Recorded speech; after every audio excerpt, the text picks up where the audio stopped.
This time around, I didn't beg my mother to put me in the same homeroom as Claire Miller.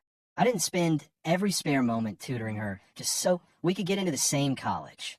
And I certainly didn't buy a house near campus with my own money just to make it easier for her to move her disabled grandfather in with us. It was May 1983, and college application deadlines were looming. She'd set her heart on UC Santa Barbara, a school right by the ocean. I applied to Columbia, 1,000 miles away in New York City. In my first life, she was warm and gracious to everyone but me. All she ever gave me was the cold shoulder. So this time, all I wanted was for us to be strangers, to live our own separate lives. But years later, when I was giving a guest lecture at UCSB as a distinguished professor, she was there as a faculty guest, sitting right beside me on the stage. The moment she looked at me, her eyes turned red. "Leo," she whispered, her voice trembling. "Why did you give up on me? Leo, what's on your mind? You want to talk?" I snapped back to the present. At the dinner table, my mother placed a piece of broccoli on Claire's plate, her expression gentle. My head was spinning. What was my mom doing here? Then I noticed the details. The chipped ceramic mug on the table, a faded promotional item from the 76th Centennial, and a wall calendar frozen on May 12th, 1983. This was the day I had begged my mom to pull strings and get me into Claire's class. Had I been reborn? I saw me zoned out. Mom waved a hand in front of my face. Daydreaming again. "What did you want to talk to me about?" "What did I say last time, Mom?" "Claire's struggling in calculus. If I'm in her class, I can help her more." And what was the result? I got my wish. We were even assigned seats next to each other. But in her journal, which the teacher read aloud to my mother, she wrote that I was a persistent creep who wouldn't leave her alone. The memory of the fallout made me shudder. I shook my head and shoveled a forkful of mashed potatoes into my mouth. Nothing important, just thinking. I'm in the mood for lasagna tomorrow, the kind with extra cheese. My mother blinked, then a smile spread across her face. "Of course, sweetie. I'll pick up everything we need in the morning." Across the table, Claire set down her fork, her brow furrowed. She was probably trying to figure out what my angle was. Last time, I pulled out all the stops to get close to her, dropping my eraser by her feet on purpose, casually passing her my notes in the hall, even secretly emptying all the trash cans in the classroom when it was her turn for cleanup duty. Thinking back on it now, I was an idiot. "Where are you planning now, Leo?" The second I finished eating, Claire cornered me by the sink. She was wearing a faded sundress, her hair pulled back in a ponytail. Her eyes were wide like a spooked kitten. "What are you talking about?" I said, scrubbing a plate without looking up. "You've always said I was annoying, that I was always making up excuses to be around you. So fine, I'll stop you." Claire took a step forward, then hesitated. "What's the catch? Do you think that just because my dad's gone, I'm completely dependent on your family? Let me tell you, Claire." I cut her off, tossing the sponge into the sink. "My dad and your dad were brothers in arms. They saved each other's lives in Vietnam. Saying something like that is a slap in his face." I softened my tone. "And look, I get it now. I was a kid. I thought if I was just nice enough to you, you'd eventually like me back. I see now that you don't. There's no point in forcing it." Her mouth opened, but no words came out. The confusion in her eyes spread like spilled ink. I guess it made sense. In our first life, I was like gum on her shoe, impossible to get rid of.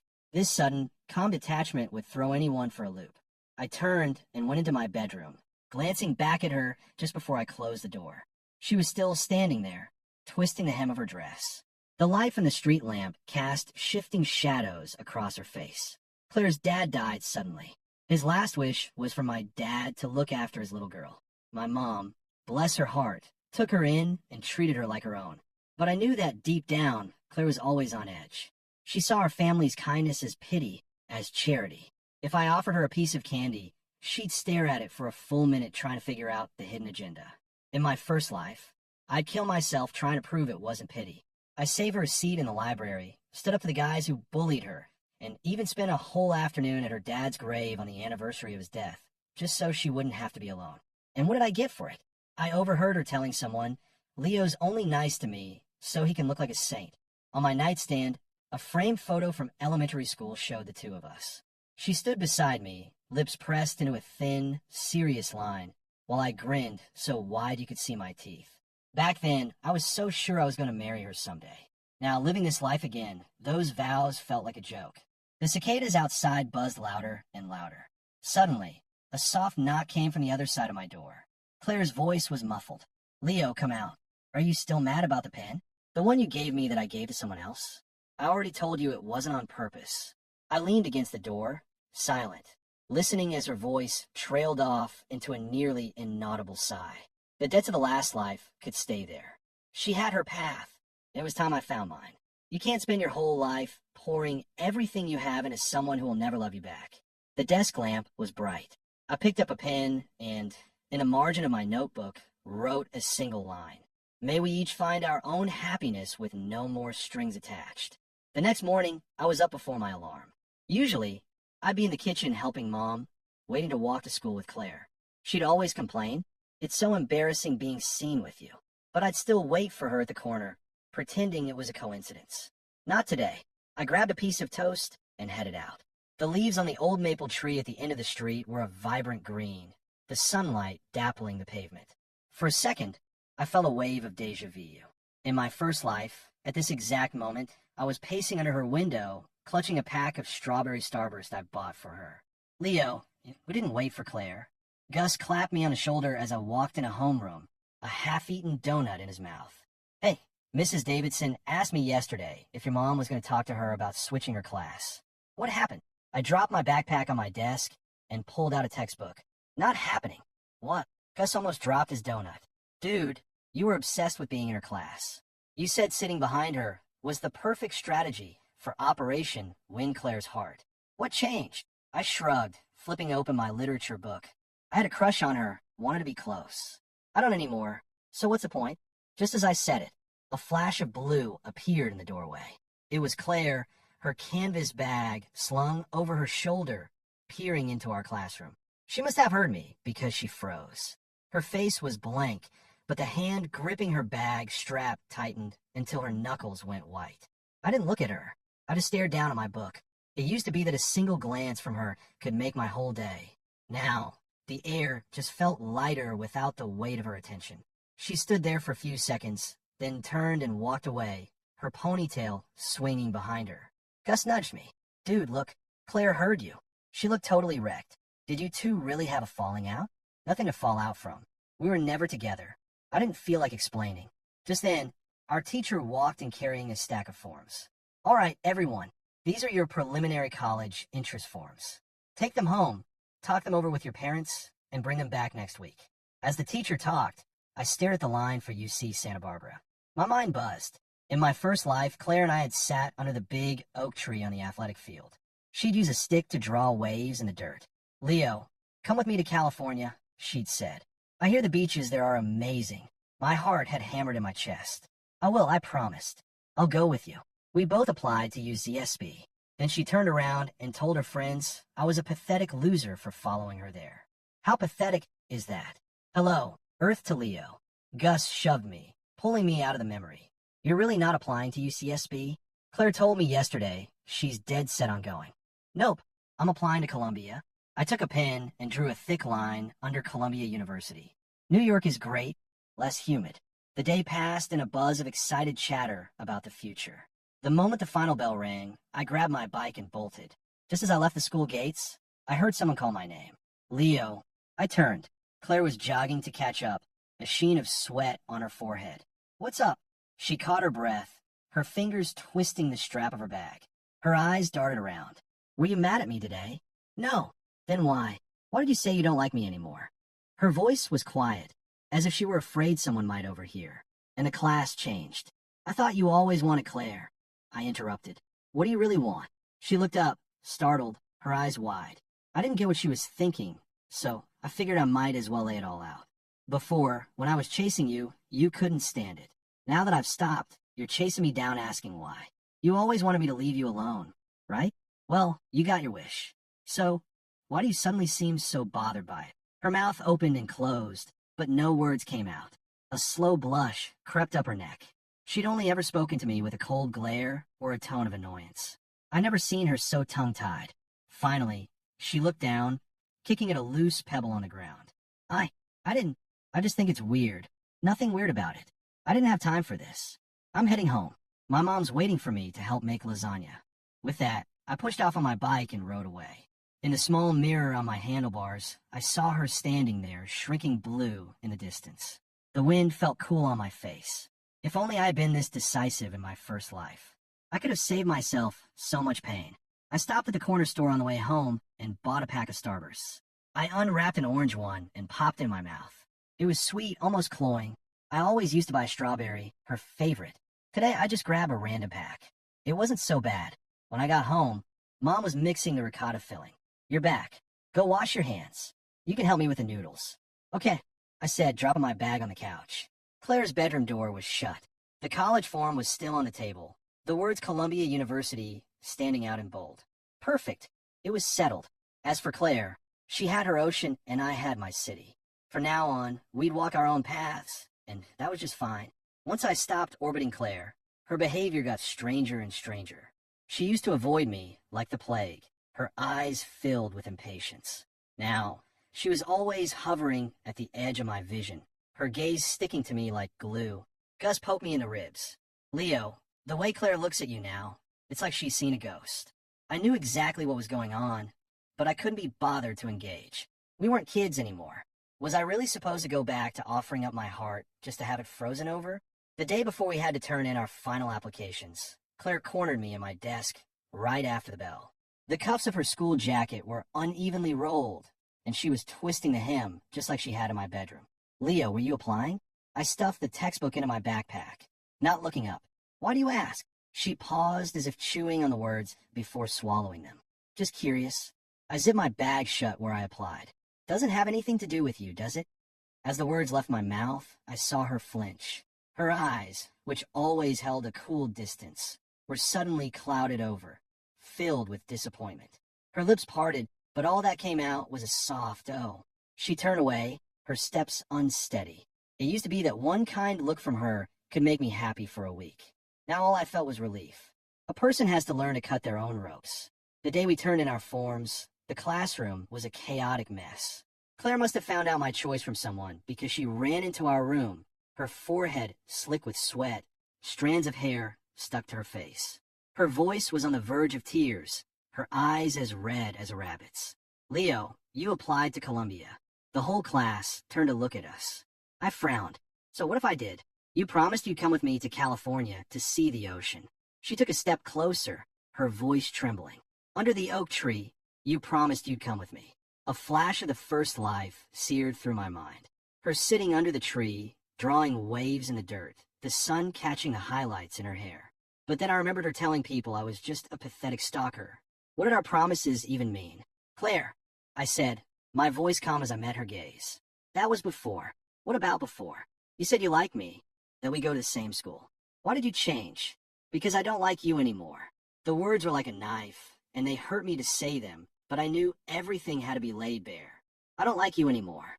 You go to UCSB is your choice. Me going to Columbia is my choice. We should have gone our separate ways a long time ago." I had never spoken to her so harshly. She froze, tears streaming down her face, unable to say a word.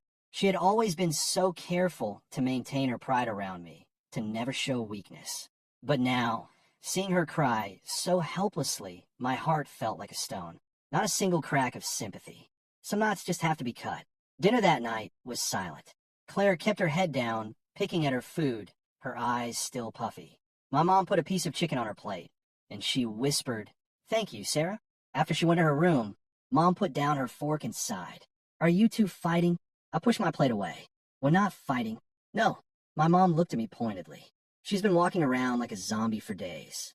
You two used to walk home together. Now you don't even speak. What's going on?" I stared at the faded logo on my bicentennial mug. "Nothing. I just figured things out. I used to chase her, thinking if I was just nice enough, she'd like me back. But she always thought I had some ulterior motive. I'm tired." Mom was quiet for a moment, then let out a long sigh. "Her dad died young. Leo, she's insecure. She doesn't mean to be hurtful, but you two grew up together. Childhood history doesn't pay the bills." I cut in. I used to think she was the only one for me. Not anymore. She's going to California. I'm going to New York. I want the distance. I want us to have our own lives. My mom didn't say anything else, but her eyes were full of a sad understanding. "I know how much you cared. If it's not meant to be, I won't push it. I just don't want you to have any regrets." "I won't, Mom. The only thing I regret is how stupid I was before. This is better. The cicadas buzzed outside, but the house was still. Mom ladled some soup into my bowl and left it at that. I knew she was hurting. She'd always treated Claire like her own daughter and had even hoped she'd be her daughter-in-law one day. In my first life, she was the one who pushed us together, but you have to choose your own path, and once you do, there's no turning back. The yellow glow of the street lamp stretched the tree shadows long across the lawn. Looking at the words Columbia University on my application form, my mind had never felt so clear. She had her ocean. I had my city. And this time, that's how it was going to be. From the day I decided to draw a line in the sand with Claire, we became two parallel lines, never to cross again. We weren't in the same class, and I was consumed by studying for the SATs, leaving early and coming home late. My life was a fortress built of textbooks and practice exams. Once Gus mentioned he saw Claire looking into our classroom from the hallway, I just turned a page, not giving it a second thought. My only goal was Columbia. The day the exams were over, I threw a stack of review books onto my bed and collapsed, utterly exhausted. My mother came in with a plate of sliced watermelon. Claire went to visit her grandpa as soon as her tests were done. She didn't say goodbye. "Oh," I said, grabbing a slice.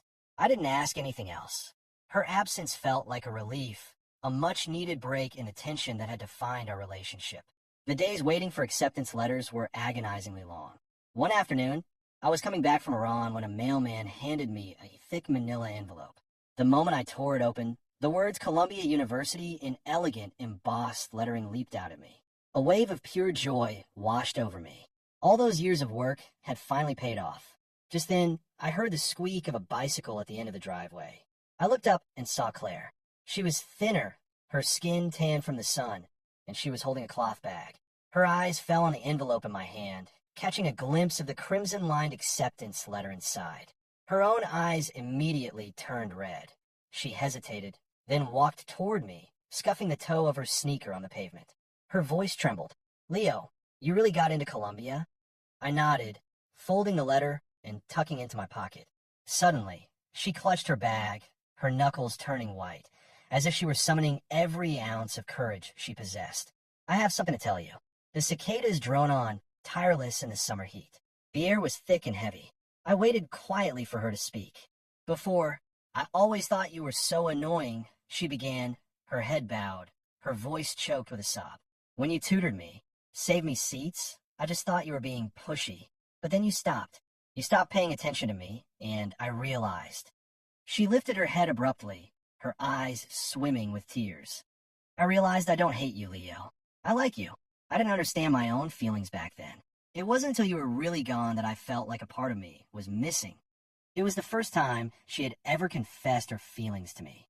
I had imagined the scene 1,000 times, but now that it was actually happening, I felt strangely calm, as if I were listening to someone else's story.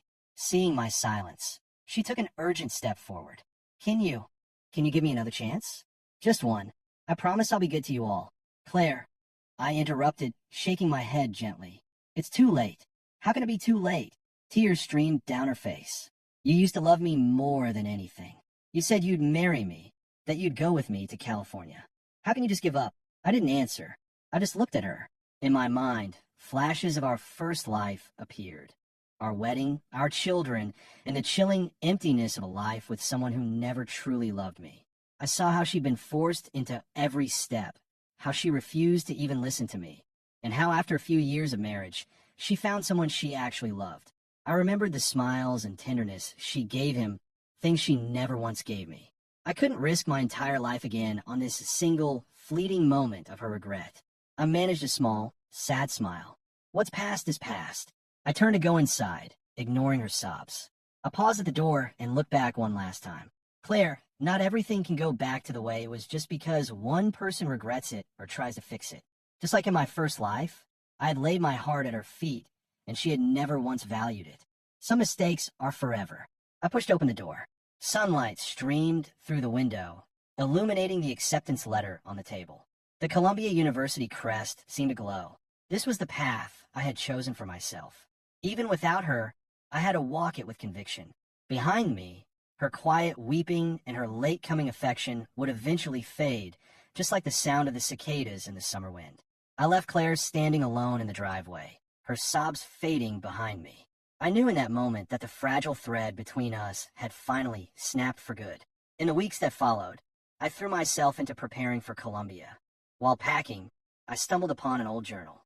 Tucked inside was a slip of paper with a math problem she had once helped me solve. Seeing her familiar handwriting, a wave of old feelings, the crush, the hurt, washed over me. But I quickly pushed it away, placed the note back in the journal, and shoved it deep into a drawer. It was time for a new chapter. The day I left for New York, my mother's eyes were red as she fussed over me, telling me to take care of myself. Claire was there too, standing at a distance, watching me say goodbye to my mom. Her expression was a complicated mix of longing, regret, and helplessness. I gave her a small nod, a final farewell, then turned and boarded the train. At Columbia, the new environment swept me up immediately. My schedule was packed with classes, and the campus was buzzing with clubs and activities. At a meeting for the Literary Society, I met a girl named Chloe. She had a bright, outgoing personality, a smile that revealed 2 small dimples, and a unique passion for literature. We started spending more and more time together, discussing poetry and novels. One evening, she asked me to go for a walk by the lake on campus. The moonlight shimmered on the water. She suddenly stopped and looked up at me, her eyes soft with an unmistakable affection. "Leo, I've been trying to figure out how I feel about you for a while now. Then yesterday, when you leaned in close to show me that line in the book, I knew I really like you." She took a breath. "Will you be my boyfriend?" I looked into her sincere eyes, my heart doing a little flip. For a strange moment, I thought of Claire, of all that wasted time and heartache. But Chloe, standing right here, was so real and so wonderful. The light reflected in her eyes made me want to believe in love again. After a moment's hesitation, I gently took her hand. "I like you too." In that instant, the moonlight seemed to grow even softer. Life, however, is always full of surprises. When I went home for winter break, I heard that Claire was sick. Very sick. "I don't know what's wrong with that girl," my mother said. "Ever since you left, she's just had no spirit. Now it's just pitiful to see." I frowned, though my feelings were long gone. We had known each other for years, and my dad had made a promise. The least I could do was check on her. I bought some fruit and went to her house. She was lying in bed, her face pale. When she saw me, her eyes lit up for a second before dimming again. "You came." I put the fruit on her nightstand and nodded. "I heard you were sick. Wanted to see how you were doing." We made small talk for a few minutes, the air thick with awkwardness.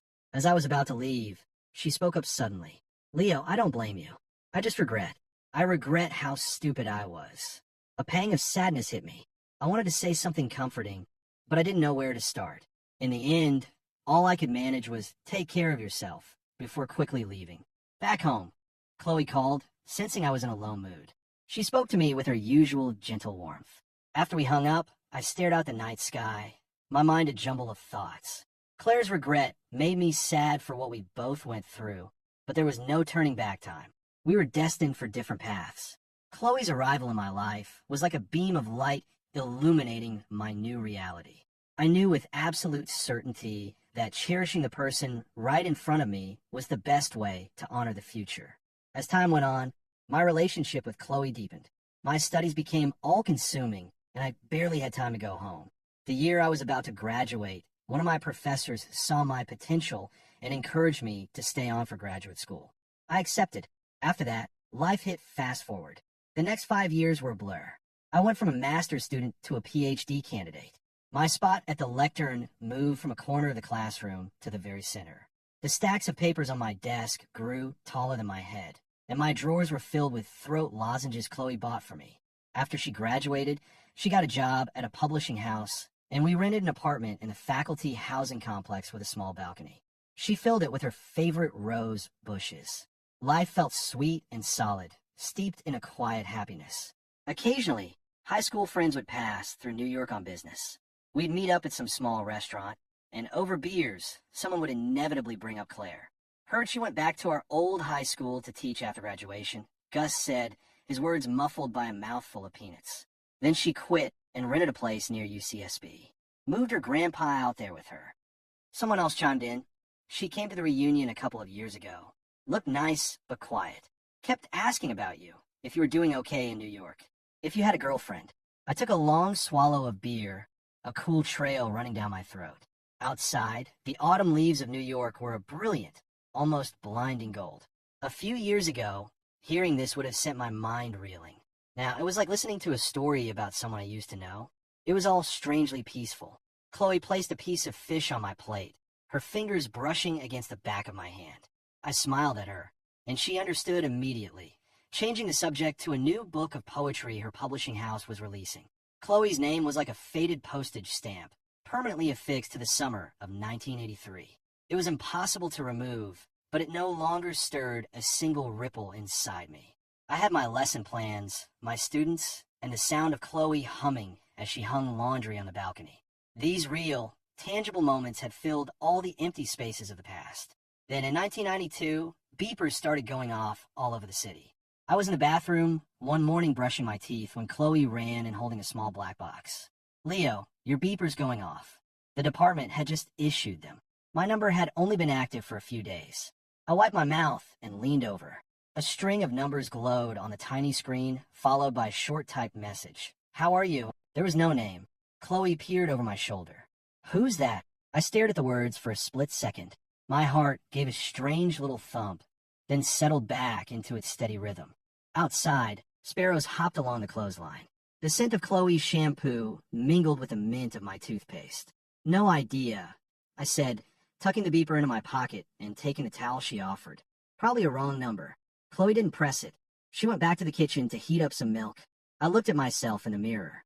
There were a few new, barely noticeable gray hairs at my temples.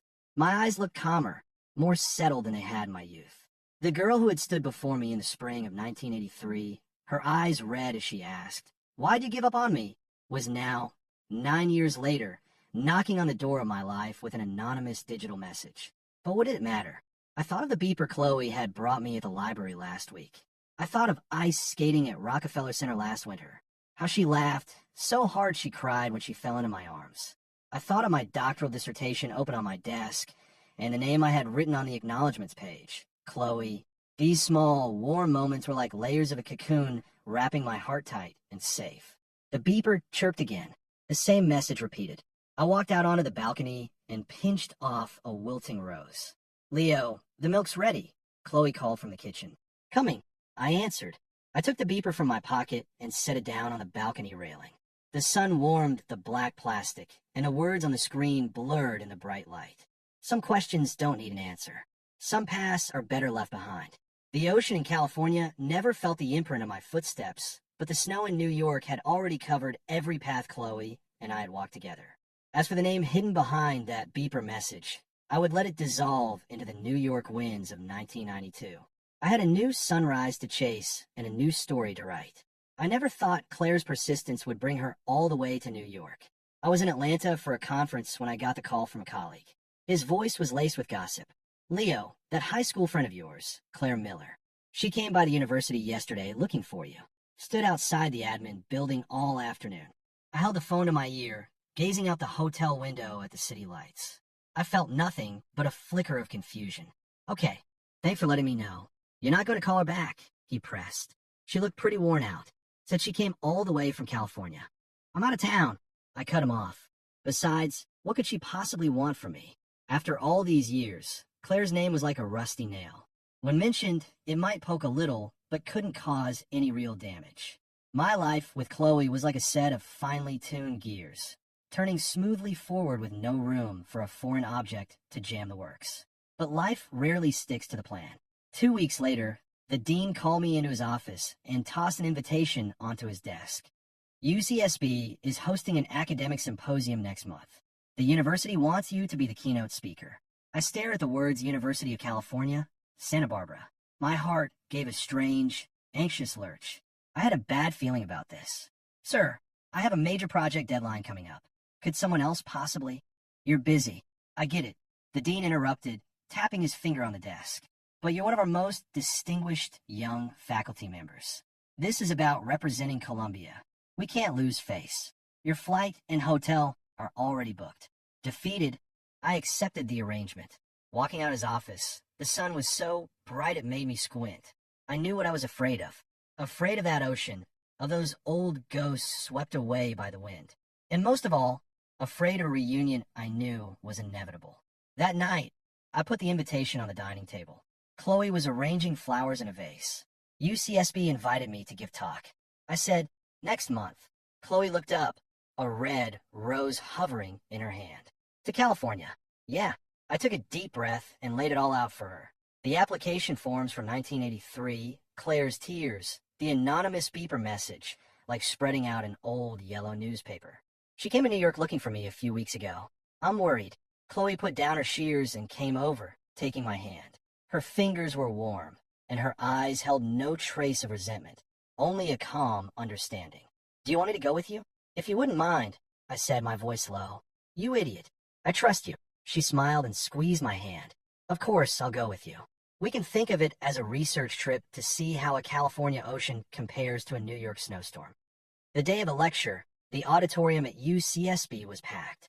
I stood at the podium in my suit, and as my eyes scanned the crowd, I saw a familiar figure in the front row, Claire. She was wearing a pale blue dress, her hair pinned up with light makeup that couldn't hide the dark circles under her eyes. The name card in front of her read, guest panelist. My stomach dropped. Of course. Halfway through my speech, the moderator invited the panelists to the stage. As Claire walked up, her dress rustling, her shoulders were trembling slightly. The flash bulbs from the press photographers went off like a strobe light, but her eyes were locked on me, her lips quivering as if 30 years of unsaid words were about to burst out. During the Q&A, after a student had asked a question, Claire suddenly grabbed the microphone. Her voice, amplified through the speakers, was thick with suppressed sobs. Professor Hayes. The entire hall went silent. I tightened my grip on my own microphone. From her seat in the front row, Chloe gave me a subtle, encouraging nod. Do you remember? Claire's tears fell, hitting the microphone with a soft thud. You said you'd come with me to see the ocean. Why'd you give up on me? 30 years of history collapsed in that single moment. A murmur went through the audience. The camera flashes intensified. I looked at her tear-streaked face and all the memories I had deliberately buried. The waves drawn in the dirt, the red ink on the application forms, the cold glow of the beeper screen surfaced with painful clarity. But I wasn't the flustered boy from 3 decades ago. I turned to face her directly and, by extension, to face the pair of calm, steady eyes watching me from the audience. Miller, I heard my own voice say, as smooth and steady as a frozen lake in a New York winter. A very long time ago, I didn't want to see the ocean with you. Her tears flowed faster, but I learned something. I continued, my gaze moving past her, locking with Chloe's. She was smiling at me, holding the pen I had given her for our anniversary. I learned that some people are for watching the ocean with, and some people are for waiting for the snow with. And I've already found the person I want to wait for the snow with in New York. The auditorium was so quiet you could hear the gentle coastal breeze outside. Claire stood frozen, microphone in hand, tears rolling down her cheeks, but she couldn't ask why again. I gave her a final polite nod and turned back to my lecture.